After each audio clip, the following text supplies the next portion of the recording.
जब हम एक राष्ट्र की बात करते हैं, सरकार वन नेशन की बात करती है, तो उस वन नेशन में कानून में भेदभाव क्यों नजर आता है? सरकार की सोच में दोगलापन, हिपोक्रेसी क्यों नजर आती है? क्यों ऐसा होता है कि किसी छात्र की सुरक्षा उसके जाति प्रमाण पत्र से तय की जा रही है?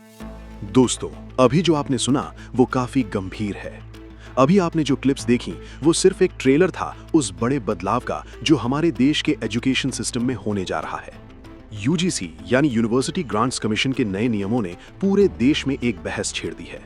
एक तरफ सरकार वन नेशन की बात करती है, तो दूसरी तरफ यूजीसी बिल 2026 में जनरल कैटेगरी के छात्रों को लेकर ऐसे क्या बदलाव हैं जो उन्हें कानूनन बेसहारा महसूस करा रहे हैं। आज हम इस मुद्दे की तह तक जाएंगे और समझेंगे कि क्या ये वाकई आर्टिकल 14 के बराबरी के अधिकार का उल्लंघन है। सबसे पहले बात करते हैं बदलाव की।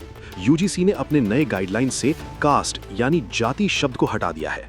अब सुनने में तो ये अच्छा लगता है, लेकिन इसका प्रभाव उल्टा पड़ रहा है।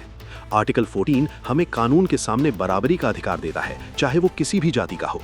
लेकिन नए नियमों के मुताबिक जनरल कैटेगरी के छात्रों के लिए वो सुरक्षा कवच यानी सेफ्टी नेट कमजोर पड़ता दिख रहा है, जो पहले एससी, एसटी, ओबीसी के साथ साथ उन्हें भी किसी हद तक मिलता था। सोशल मीडिया और न्यूज में ये दावा किया जा रहा है कि यूजीसी अब छात्रों की शिकायतों को उनके जाति प्रमाण पत्र यानी कास्ट सर्टिफिकेट के आधार पर देख रहा है। यानी अगर आप जनरल से हैं तो क्या आपकी शिकायत का वजन कम हो जाएगा? ये वो सवाल है जो विष्णु तिवारी जैसे उदाहरणों को याद दिलाता है, जहां झूठे केसेस ने मासूम परिवारों को तबाह कर दिया। यहां एक और कड़वा सवाल खड़ा होता है कि क्या पुरखों की गलतियों की सजा आज के बच्चों को मिलनी चाहिए? एक स्टूडेंट जो सिर्फ पढ़ना चाहता है, चाहे वो गरीब हो या अमीर, क्या उसकी सुरक्षा उसकी जाति से तय होगी? यूजीसी के 2023 के नियमों में जो बराबरी थी वो 2026 तक आते आते जनरल कैटेगरी के लिए एक खतरा बन गई है।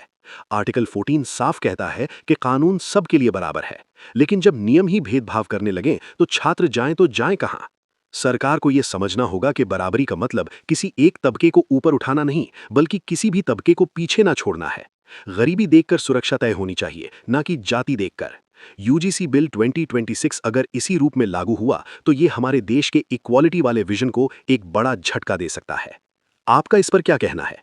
क्या आपको लगता है कि यूजीसी के ये नए नियम जनरल कैटेगरी के साथ नाइंसाफी हैं?